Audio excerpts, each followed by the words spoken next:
kan status saya ASN, Pak. Iya, iya betul. ASN Setuju. kan tidak boleh berpolitik Iya, praktis. iya. Jadi sebuah kehormatan bagi saya Heeh. itu menjadi masuk dalam radar penjaringan Iya. sebuah partai politik yang tadi disebutkan Pak Iya, Iwan. iya. Saya selama ini melaksanakan tugas sesuai dengan amanah yang saya terima, Pak. Mm. Ya, dengan jenjang karir ya, Ya. dari mulai saya nih staf kelurahan, Dari Pak. staf ya, mengawali dari staf ya, Mengawali dari staf kelurahan sampai menjadi pada komandan tingkatan tertinggi pemerintahan ASN ya. tertinggi. Sampai alhamdulillah saya diberi amanah dan Oke.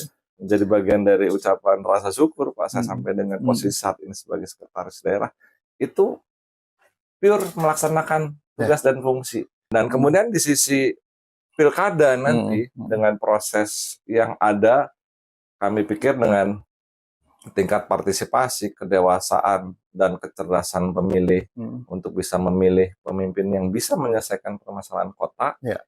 Dan kemudian yang kedua, ya kita harapkan pemimpin ini pertama bisa melaksanakan sifat-sifat yang diamalkan oleh sifat Rasulullah. Sidik, amanah, fatonah. Ya. Bagaimana kemudian yang penting sebetulnya, bagaimana bisa menjalankan program sesuai dengan ketentuan peraturan perundang-undangan yang berlaku. Oke.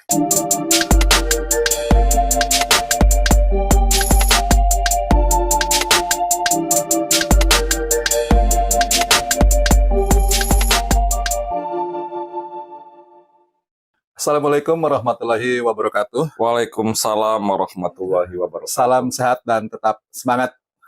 Semangat. Para pemirsa dimanapun berada, kembali bertemu di The Leader bersama saya, Yoyon Indrayana. Para pemirsa, saat ini saya bersama narasumber kita yang sangat luar biasa dengan berbagai macam kegiatannya, tidak saja selaku komandannya ASN di Kota Cirebon, tetapi beliau juga aktif di berbagai macam organisasi kemasyarakatan dan juga olahraga. Sekretaris Daerah Kota Cirebon, Bapak Dr. Andes Haji Agus Mulyadi, MSI. Assalamualaikum. Waalaikumsalam. Siap. Gimana kabarnya Mas Eka? Alhamdulillah. Sehat ya? Kayaknya memang harus bertemu lagi. Lama kita nggak berjumpa ya. Oke. Pak Sekda, biasanya sekarang bulan November ya? Bulan November. Desember. Oh, udah Desember malah ya? Udah Desember ya, tanggal 3 ya? Tanggal 3 sudah. Nah, ini biasanya menjelang akhir tahun seperti ini kan pemerintah daerah lagi sibuk-sibuknya nih. Betul. Lagi sibuk apa aja nih Pak Sekda di pemerintahan? Yang pertama dari sisi proses transisi pemerintahan kan, kita semua tahu bahwa tanggal 12 Desember akan berakhir. 12 Desember besok ya. Ada akhir masa jabatan Wali Kota Cirebon dan Wakil Wali Kota Cirebon periode 2018-2023. 12 Desember saat ini memang secara pemerintahan dilaksanakan oleh pelaksana tugas Ibu Eti Herewati sebagai PLT Wali Kota Cirebon, karena Pak Nasruddin Aziz mengundurkan diri dari Wali Kota karena sebagai salah satu persyaratan untuk mengikuti pencalonan legislatif ya di DPR RI. Oh, berarti lagi sibuk-sibuknya nih ya? Ya, dan kemudian yang kedua, ya kita menuju ke tanggal 12 Desember itu ada beberapa persyaratan administrasi secara penyelenggaraan pemerintahan yang harus kita siapkan. Menjelang tanggal 12, nanti kita juga tunggu siapa nanti akan ditunjuk menjadi pejabat wali kota. Dan kemudian proses transisi itu harus kita kawal dengan baik sampai nanti wali kota dan wakil wali kota definitif 2025 mungkin ya, hasil pilkada 2024 akan melanjutkan pemerintahan. Tapi kita berharap bahwa proses transisi itu bisa berjalan baik. Dan kedua yang paling penting adalah ini biasanya menjelang akhir tahun. Ya. Bagaimana kita menjaga cash flow kas daerah, anggaran kita antara pendapatan dan belanja yang ada. Dan tadinya juga hari ini akan ada agenda pertemuan dengan teman-teman TAPD. Jadi serapannya sekarang udah berapa persen nih? Nanti kita lihat. Kita lihat, saya baru dapat informasinya dan nanti kita gambarkan. Mudah-mudahan akhir tahun ini semua kita bisa laksanakan kewajiban. Amin. Baik secara operasional rutin maupun juga belanja barang dan jasa yang sudah kita lakukan. Dan kita akan mudah-mudahan di awal bulan ini supaya kita bisa menentukan cash flow yang kita siapkan. Semoga ya, semoga bisa tercapai ya. Amin, amin, amin. Mohon doanya dan mudah-mudahan sebagai bagian dari pasca pandemi kita juga masih terus terang masih recovery. Ya, recovery sebagai dampak. Belum pulih betul ya, Mudah-mudahan kewajiban-kewajiban kita bisa laksanakan, pelayanan kepada masyarakat bisa kita selenggarakan. Itu Pak Yayan untuk agenda akhir tahun pemerintahan ini ya, Kota Cirebon. Nah, saya dengar juga ada penerimaan P3K juga Pak Sekda. Saat ini betul sedang berproses dan sudah selesai untuk seleksinya. Rencana berapa ini terima? Ada 733 formasi yang terdiri dari formasi tenaga pendidikan, kesehatan, dan kita tahun ini setelah 2 tahun tidak melaksanakan seleksi untuk tenaga teknis, kita buka tenaga teknis yang saat ini sebetulnya sudah mengisi tugas-tugas di masing-masing perangkat daerah. Karena kalau lihat dari formasi yang sudah kita proses verifikasi validasi memang lebih dari itu Pak Yayan, tapi kita terbatas pada kemampuan karena pengisian P3K itu juga harus kita perhitungkan dengan dana alokasi umum yang kita terima bagian dari pemerintah pusat supaya tidak ada tidak rasio belanja pegawainya tidak semakin meningkat terus. Sekarang berapa rasio belanja pegawai? Masih di 34%. Ya masih sebetulnya kalau dari sisi ketentuan peraturan kita sudah melebihi 30%. Gitu. Makanya cukup kita jaga itu. Dan saat ini sedang proses sudah selesai. Minggu lalu Pak. Minggu lalu sampai dengan hari Minggu, dan mudah-mudahan kita bisa selain guru yang sudah terdaftar, tenaga kesehatan silahkan yang memang sudah memenuhi persyaratan, dan tenaga teknis yang mengisi.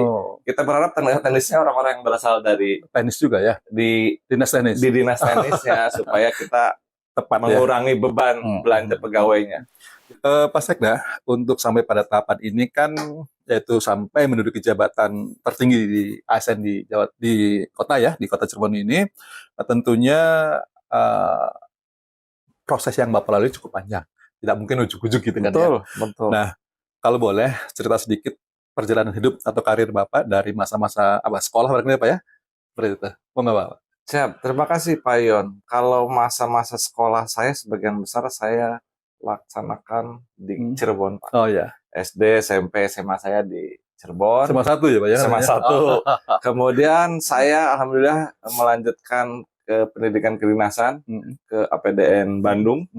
Di Jatinangor waktu itu sudah pertama kali pindah ke sana, dan begitu selesai tahun 90 saya ditempatkan di Kota Cirebon.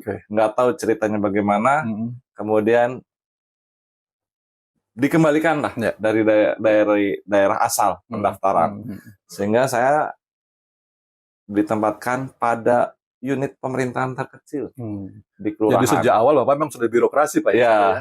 Itu tahun 90 Pak, saya mulai 90, sekarang sudah 2023.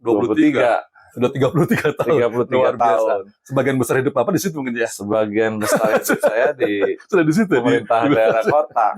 Dan kemudian saya berprinsip bahwa saya tidak puas berada pada satu kondisi tertentu, sehingga pada saat ditempatkan di Kelurahan Pekiringan. Kemudian setahun saya mendaftar sekolah lagi. Alhamdulillah masuk tuh Pak. Untuk melanjutkan pendidikan kedinasan kembali di Institut Ilmu Pemerintahan. S1-nya berarti ya? S1-nya ambil S1 di Jakarta. Tugas belajar.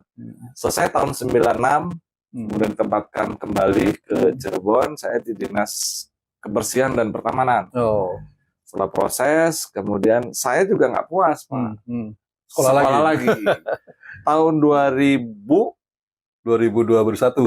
saya sekolah lagi, ambil S2, dan alhamdulillah dapat tugas belajar di Universitas Gadjah Mada, ambil Magister Ekonomika Pembangunan, konsentrasinya keuangan daerah. Jadi agama ya, keluarga agama ya. Agama, passion saya di keuangan daerah. Setelah selesai kemarin ditempatkan lagi di Kota Cirebon, meniti karir mulai dari Kasubag, setelah selesai sampai kemudian di rumah sakit saya cukup lama Pak. Jadi hampir 7 tahun saya di rumah sakit. Kalau setelah di rumah sakit juga ya. Setelah itu kembali lagi ke sekretariat daerah, ditugaskan di Dinas Perdagangan, Alhamdulillah masuk eselon 2, pindah lagi. Oh, jadi mengawali karir eselon 2-nya eselon 2 dinas perdagangan, ya? kembali masuk ke asisten bersama Bapak, sama-sama asisten, terus berkarir dan kemudian terakhir di Badan Keuangan Daerah, dan setelah dari Badan Keuangan Daerah, alhamdulillah kemudian diberi amanah menjadi sekda. Dan saat ini saya sedang mengikuti jejak Pak Yon supaya tidak berhenti pada satu titik tertentu. Saya judulnya sih dokter kandidat, Bu, ya. Dokter kandidat ilmu pemerintahan. Promovendus ya. Promovendus di Institut Pemerintahan Dalam Negeri, saat ini sedang proses penyusunan disertasi. Di tengah-tengah kesibukan, ya harus belajar kembali. Prinsipnya itu, Pak Yon, jadi tidak berhenti pada satu titik di mana kita merasa pada sebuah zona nyaman. Ya. Sekolah itu menjadi bagian dari tuntutan untuk bisa mengasah daya analisis. Belajar itu sampai akhir hayat. Sampai akhir hayat. Saya mudah-mudahan Pak Yon juga bisa selesai. Amin. Mudah-mudahan selesainya sama deh.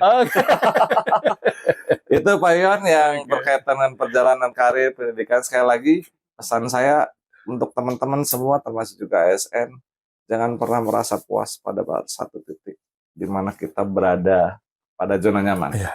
Terus berusaha untuk meningkatkan pemahaman, pengetahuan, baik secara kompetensi, baik secara formal, lebih baik lagi secara formal, sampai jenjang tertinggi. Ya, setuju. Karena itu yang akan menjadi daya analisis kita untuk melihat sebuah permasalahan yang kita hadapi. Itu Pak Yon, profil mungkin yang berkaitan dengan apa yang mungkin menjadi bagian dari perjalanan hidup saya. Ya.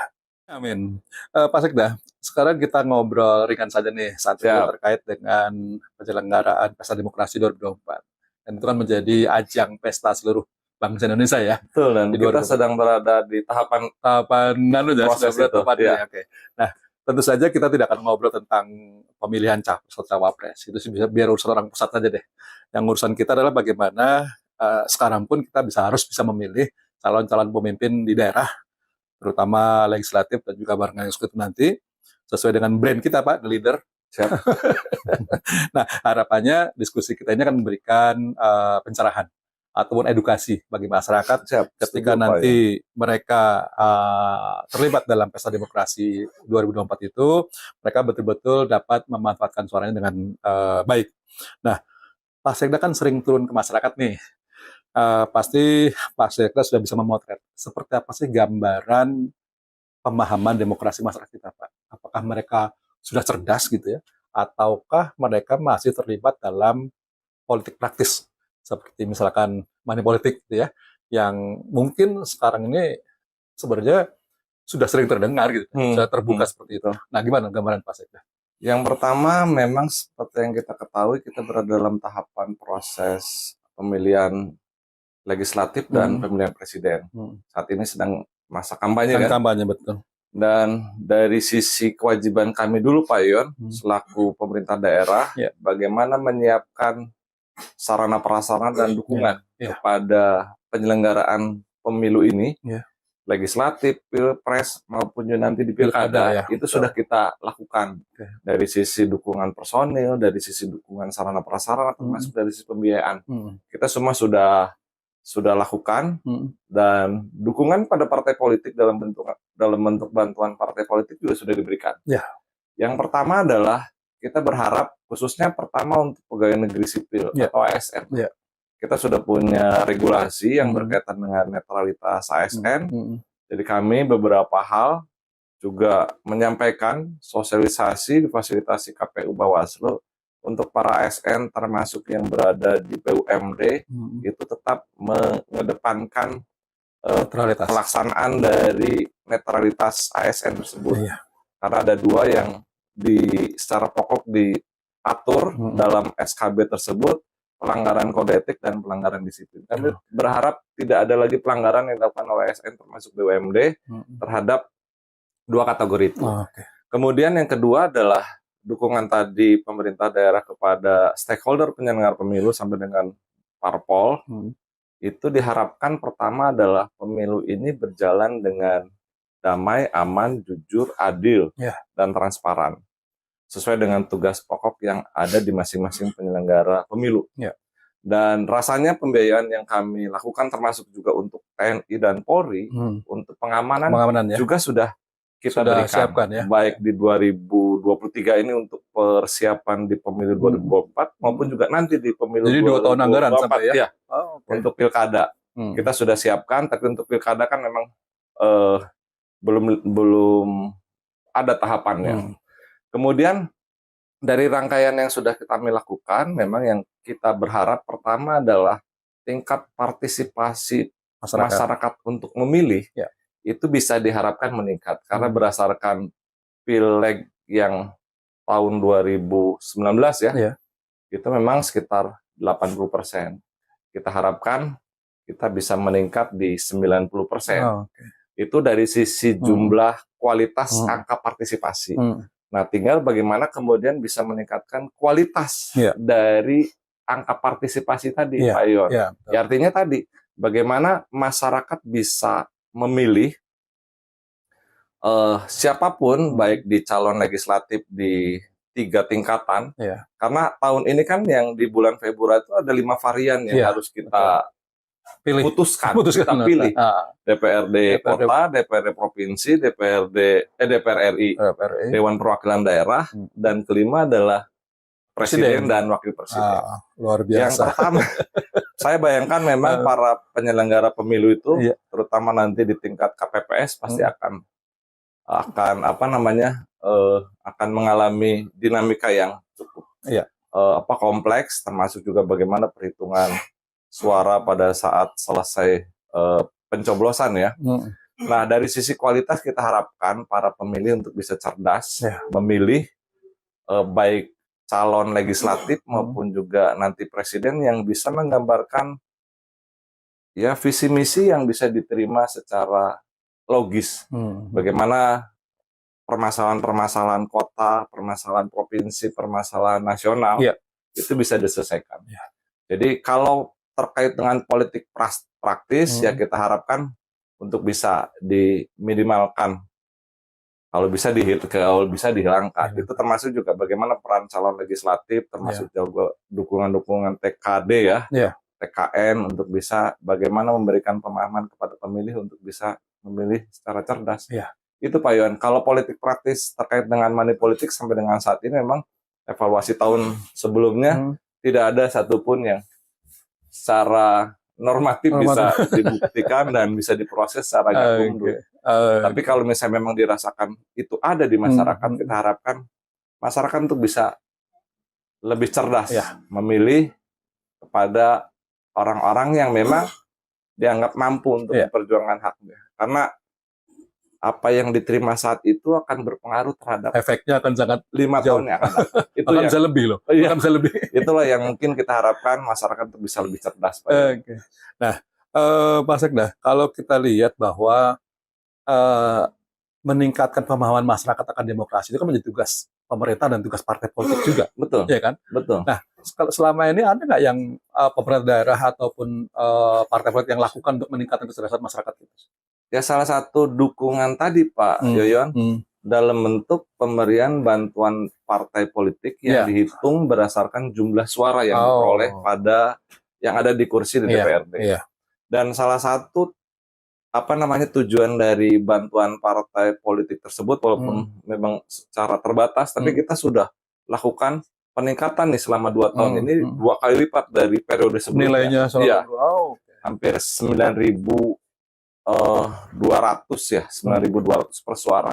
Jadi kalikan dengan akumulasi jumlah suara yang diperoleh. Dan itu ditujukan untuk bagaimana pertama melakukan proses pendewasaan terhadap politik untuk masyarakat. Dan kita sepenuhnya serahkan kepada masyarakat selain secara formal kami melalui perangkat yang ada di wilayah, kecamatan, kelurahan bisa memberikan dukungan itu Pak Yon. Salah satu tujuan kita karena kita nggak boleh terlalu masuk ke dalam rumah tangga di partai politik tersebut. Nah, Pak Sekda, kalau kita lihat bahwa sekarang kan banyak bacalek-bacalek muda nih, banyak generasi muda gitu. Setahu saya ya, kalau kita lihat dari banyak baliho yang tersebar itu, umumnya mereka tuh masih fresh graduate, Artinya belum punya pengalaman gitu. Nah, dalam pandangan Mas Eka, apa nih fenomena seperti apa yang dalam pandangan Mas Eka? Yang pertama ini sebagai sebuah fenomena yang positif, Pak Yayan, bahwa generasi muda, apalagi yang kemudian fresh graduate, untuk bisa berpartisipasi secara aktif dalam kehidupan penyelenggaraan pemerintahan. Karena DPRD itu kan salah satu dari dua matra yang berkaitan dengan penyelenggaraan pemerintahan. Kepala daerah, eksekutif, dan DPRD. Jadi dengan mereka masuk atau mengikuti kontestasi di legislatif itu sebagai sebuah sinyal positif. Sehingga mereka, walaupun mereka belum punya pengalaman sebenarnya, Pak. Kalau pemahaman itu kan pertama dari sisi apalagi fresh graduate yang minimal di sarjana, Pak, yang dihasilkan dari pendidikan yang kita peroleh di strata 1 itu kan sebetulnya bagaimana kemampuan analisis kita terhadap sebuah permasalahan. Baru kemudian nanti kita harapkan bimbingan teknis baik dilakukan oleh DPRD maupun dari partainya untuk bisa memberikan bagaimana sih regulasi-regulasi yang berkaitan dengan penyelenggaraan pemerintahan, sehingga fungsi-fungsi yang diemban baik legislasi, pengawasan maupun juga budgeting itu bisa dilaksanakan oleh teman-teman. Jadi saya sih menganggap bahwa itu sebuah sinyal positif. Mereka ingin berpartisipasi dan turut aktif di dalam penyelenggaraan pemerintahan. Kalau ilmu, pengetahuan bisa ambil jalan, bisa dipelajari. Tapi yang penting adalah komitmen bahwa setelah masuk itu mereka punya idealisme. Minimal seperti itu ya. Iya. Nggak, saya khawatirnya gini, jangan-jangan mereka cuma ngelamar kerjaan aja gitu. Saya melihatnya sinyal positifnya mereka akan menjadi bagian dari ikut serta dalam proses penyelenggaraan pemerintahan, Pak Yon. Oke, Pak Sekda. Kalau kita lihat bahwa kita akan memilih pemimpin-pemimpin di daerah kita, di Kota Cirebon ini. Nah, pemimpin yang bagus itu kan kalau dia bisa menguasai atau bisa memahami masalah kota ini. Dalam pandangan Pak Sekda, ini bisa menjadi bekal buat teman-teman nanti nih. Sebenarnya masalah utama kota ini apa sih, Pak? Kalau masalah utama sebagaimana yang kita tetapkan dalam rencana pembangunan jangka menengah daerah, dan saat ini kita sedang menyusun rencana pembangunan jangka panjang daerah, Pak, karena kita sudah habis nih, PJPD ya, termasuk juga dokumen transisi perencanaan di rencana pembangunan daerah. Ada beberapa isu strategis berkaitan dengan apa permasalahan yang ada di Kota Cirebon. Selain yang pertama adalah bagaimana kemudian kita bisa menurunkan angka kemiskinan. Saat ini kemarin dampak COVID itu kan kita di 10,32, 2 digit, Pak. Tapi kemarin sudah bisa turunkan di 2022. Tapi itu menjadi bagian dari PR kita. Bagaimana kemiskinan dan kemiskinan ekstrim itu bisa diturunkan. Di sektor perkotaan harusnya bisa kita minimalkan. Kemudian kedua, prevalensi stunting kita masih cukup tinggi. Walaupun kemarin ada 30,6% kita stunting, kita bisa dengan dukungan semua stakeholder, kita bisa tekan sampai 17 terakhir kemarin. Dan kita berharap di tahun 2023 ini bisa ditekan sampai 12. Sebenarnya kan stunting terkait dengan kemiskinan ya, Pak ya? Ya, kaitannya dengan kemiskinan, termasuk juga dengan penyakit TBC yang saat ini sudah juga menjadi bagian dari atensi kita. Karena TBC itu juga hampir sama, Pak, dengan penyebaran dengan COVID kemarin. Kemudian yang ketiga adalah infrastruktur kita. Bagaimana kita target di 2024 ini yang kemarin sudah disetujui, bagaimana infrastruktur yang ada itu bisa kita pelihara dan berfungsi dengan baik, termasuk juga infrastruktur jalan, infrastruktur drainase, bagaimana fungsi ruang publik itu bisa kita pelihara. Itu yang menjadi permasalahan, selain ketimpangan di sektor wilayah selatan yang menjadi bagian dari bisa dioptimalkan.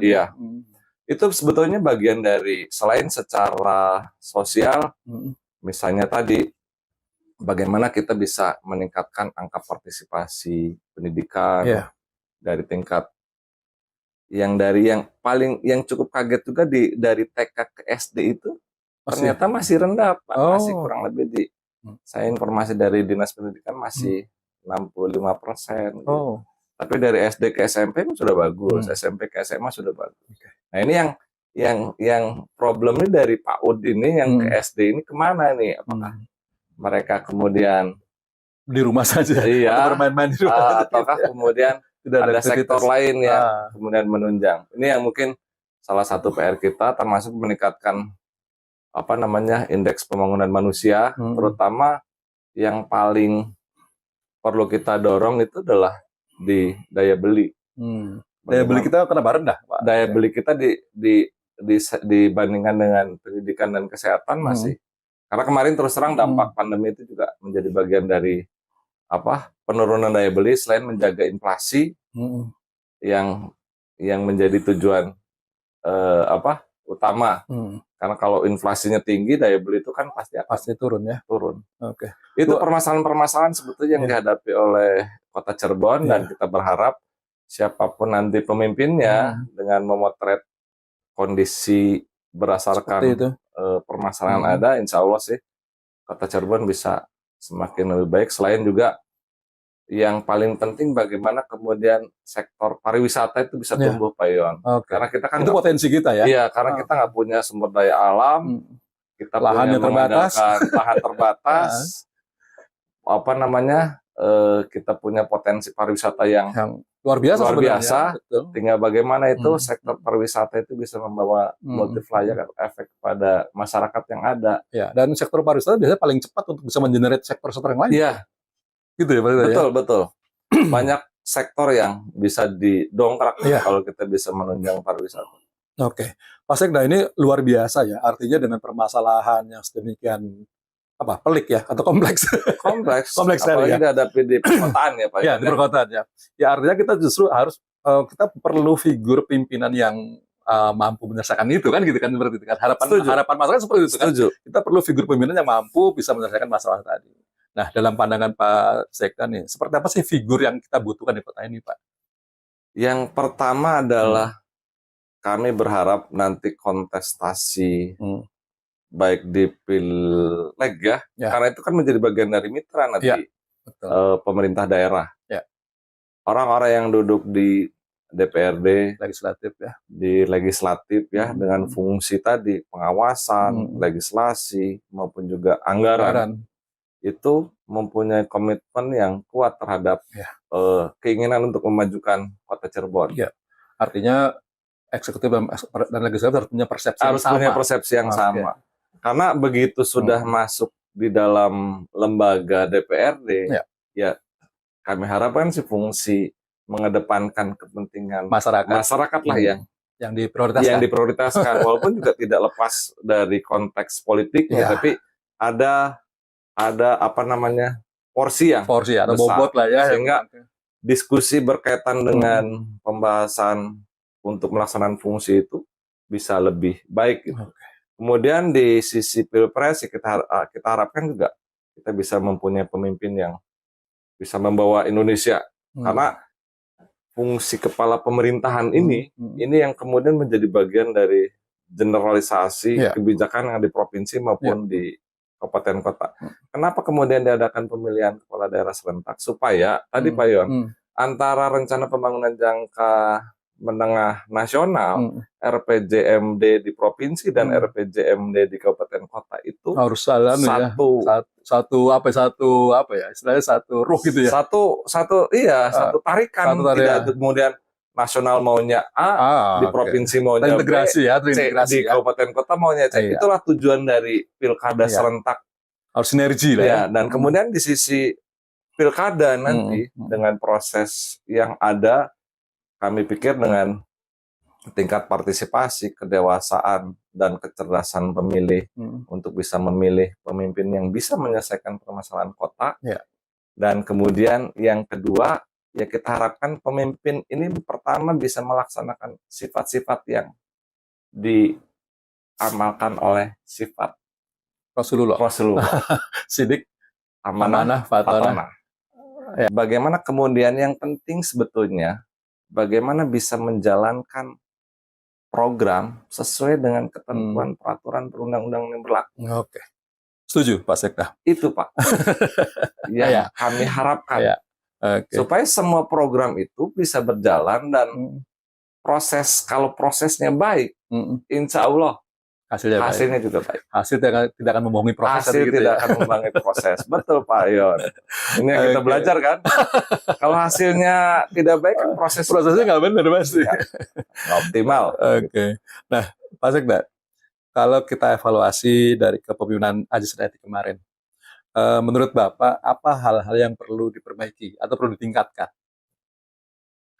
Ya, pertama memang periode 2018-2023 di mana kurang lebih hampir setengahnya lebih ya. Kalau kita lihat 2020, 2021 itu kita semua berada dalam kondisi pandemi itu. Pandemi. Itu yang suka tidak suka sangat berpengaruh terhadap capaian program sebagaimana yang disampaikan dalam janji-janji kampanye, kemudian dituangkan dalam rencana strategis, dan rencana strategis itu kan dituangkan dalam RPJMD, Pak. Dan kita lihat memang ada beberapa indikator di RPJMD itu, walaupun sudah ada revisi, Pak, gitu, karena dampak dari pandemi itu, ada beberapa yang masih belum tercapai. ya.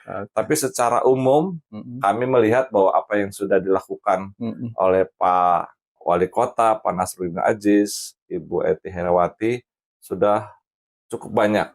Yang tadi sudah bisa menurunkan pertama pencapaian indikator makronya, Pak. Baik dari sisi IPM, dari sisi pengangguran terbuka, dari sisi apalagi tadi ya, dari prevalensi stuntingnya, kemudian dari kemiskinannya. Walaupun di periode kemarin COVID kita naik, tapi kemudian satu tahun terakhir itu kita sudah bisa menurunkan dengan segala keterbatasan. Jadi secara keseluruhan apa yang sudah dilakukan memang sudah sesuai dengan kompetensi dan juga potensi yang ada. Cuma memang yang tertinggal adalah kami rasakan dengan keterbatasan yang ada adalah infrastruktur yang PR-nya masih banyak.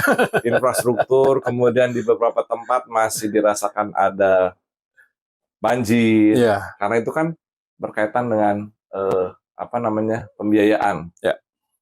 Jadi yang sangat terasa, yang mungkin juga kami mohon maaf kalau pada atas nama pimpinan beberapa infrastruktur di Kota Cirebon ini kan kelihatan mengalami penurunan, beberapa jalan yang harusnya segera diperbaiki, tapi ternyata belum, dan kami berharap nih sisa waktu yang ada masih itu bisa diselesaikan.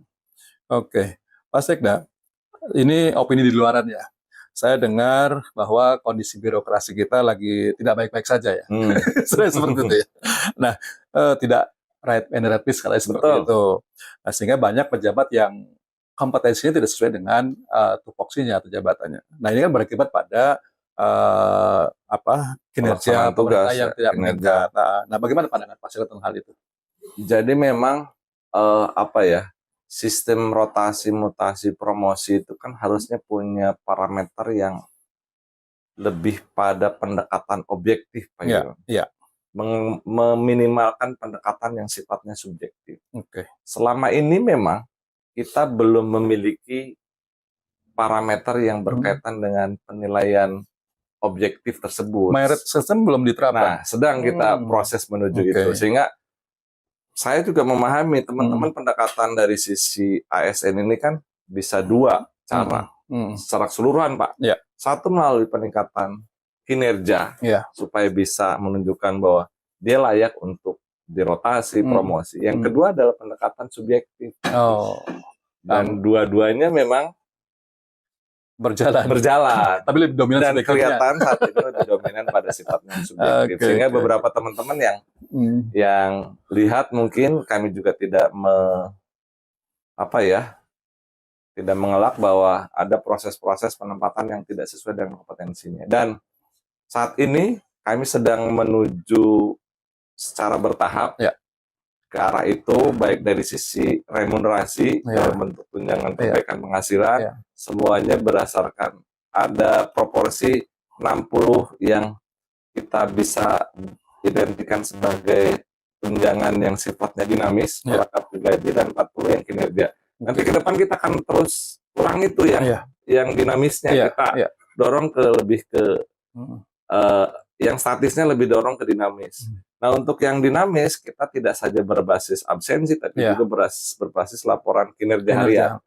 Jadi kinerja harian yang diverifikasi oleh atasan langsung. Kemudian yang kedua adalah ya mulai 2004 kita mau nggak mau melaksanakan merit system.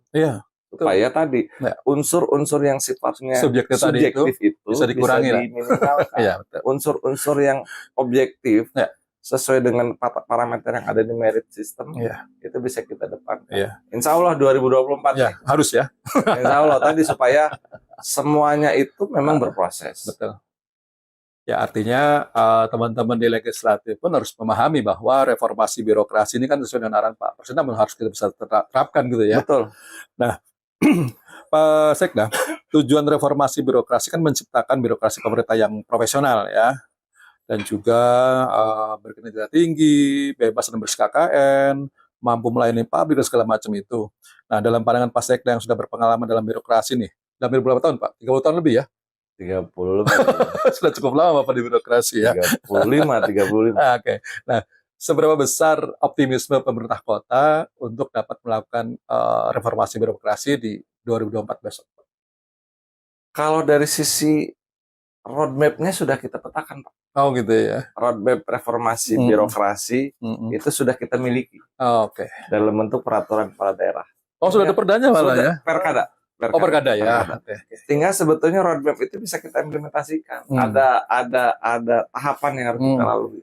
Tinggal bagaimana kemudian nanti kita berharap salah satu tugas pemimpin nanti yang akan menjadi bagian dari penyelenggara pemerintahan itu bisa melaksanakan roadmap yang sudah kita susun. Karena di situ sudah ada, termasuk juga salah satunya adalah tadi pelaksanaan merit system. Sehingga kita berharap semua punya ASN itu semua punya perlakuan yang sama. Tidak kemudian semua harus melihat atau menggunakan unsur subjektivitas tadi itu ya. itu asal Bapak senang gitu ya. Kita harapkan roadmap itu bisa dilaksanakan. Kalau roadmap itu dilaksanakan insya Allah sih Pak. Sebetulnya selama kemudian ada keinginan dari pimpinan, optimisme itu insya Allah bisa kita capai.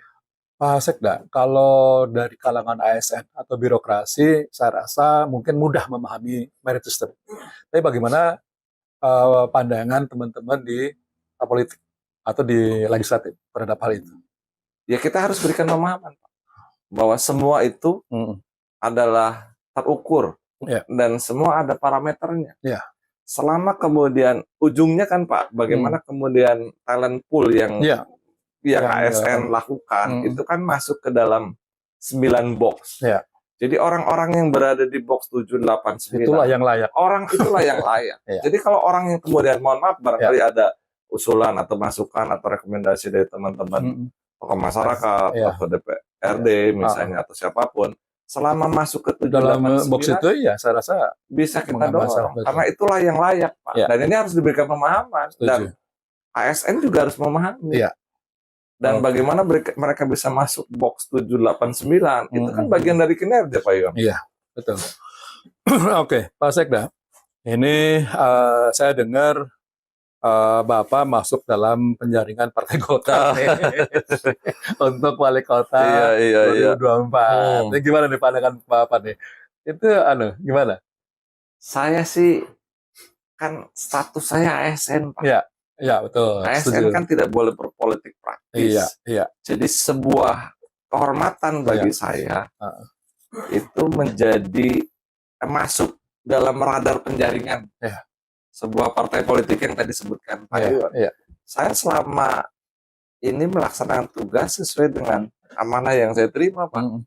Ya dengan jenjang karir dari mulai saya nih staf kelurahan Pak.